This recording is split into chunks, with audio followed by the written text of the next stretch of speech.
welcome back to our class English Morphosyntax. Before we are learning about syntax constituent, you should know what is the difference about word, phrase, clause, and sentence.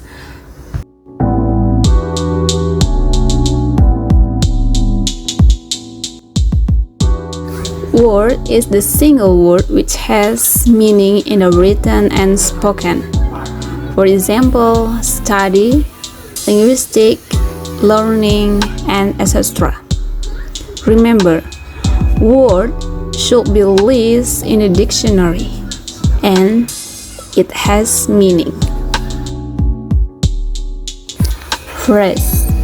Phrase is a group of words that stand together as the single grammatical unit, typically as a part of clause or sentence. If word just one word, but phrase is a group of words. Oke, kalau word hanya satu kata, kalau phrase kumpulan dari beberapa kata. And then the type of phrase: adjective phrase, adverbial phrase, noun phrase, prepositional phrase, verb phrase, and etc. And remember, phrase is part of clause and sentence. Phrase itu merupakan bagian dari klausa dan juga kalimat.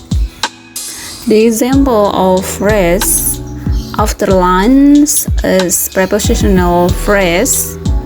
The nice student is noun phrase. Very softly, adverbial phrase. And have been studying as verb phrase. Clause contains only one subject and one verb. Clause divided into two. The first is dependent clause and independent clause. Dependent clause, the clause could not stand by itself. Jadi kalau dependent clause itu tidak bisa berdiri sendiri dan dia harus dibantu oleh independent clause. Independent clause, the clause which could stand by itself atau dapat berdiri sendiri. Let we check our example. Before I go to morphosyntax class, I read the material first. Before I go to the morphosyntax class, there is dependent clause. Sebelum saya pergi ke kelas morfosintek, kan kalimatnya belum jelas, belum ada akhirnya. We call it as dependent clause, dan ini harus memiliki independent clause untuk menjadi satu kalimat utuh. Kalau hanya before I go to morphosyntax class, lalu apa yang terjadi? We don't know. We call it as dependent clause. And I read the material first is independent clause. Saya membaca materi terlebih dahulu. Nah, jika ini digabungkan menjadi satu, klausa dependent clause digabung dengan yang namanya independent clause, jadilah mereka sentence. Oke. Before I go to morphosyntax class, we call it as dependent and independent. I read the material first. Next sentence is the basic unit of language which express a complete thought. In the sentence, we could find word, phrase, and clause.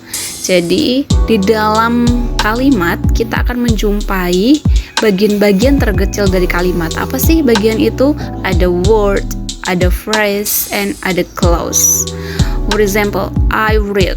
This is a sentence, really simple sentence.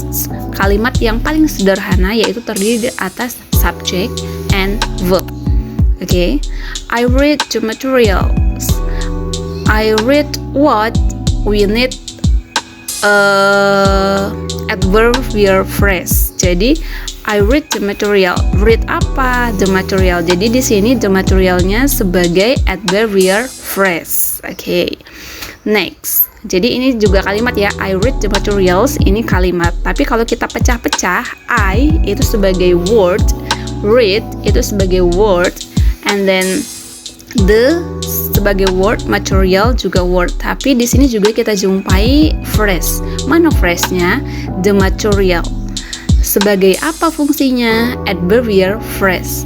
I read. Read apa? Menerangkan apa sih read itu? Apa yang dibaca? Oh, materi. I read the material. Jadi the material ini adalah adverbial phrase. Next.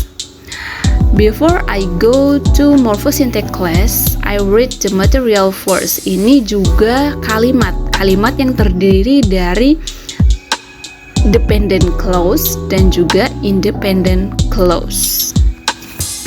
So, what is the difference sentence and independent clause? Sebetulnya sama aja. Independent clause adalah klausa yang dapat berdiri sendiri. Itu juga sebuah kalimat. Contohnya adalah I read the material first. Itu adalah independent clause. Tapi independent clause di sini juga bisa menjadi sentence. Oke. Kalau sentence apa? Kalimat yang lebih lengkap lagi daripada klausa. Itu saja perbedaannya. Tapi independent clause juga bisa berdiri sendiri menjadi kalimat. Oke, itu perbedaannya ya.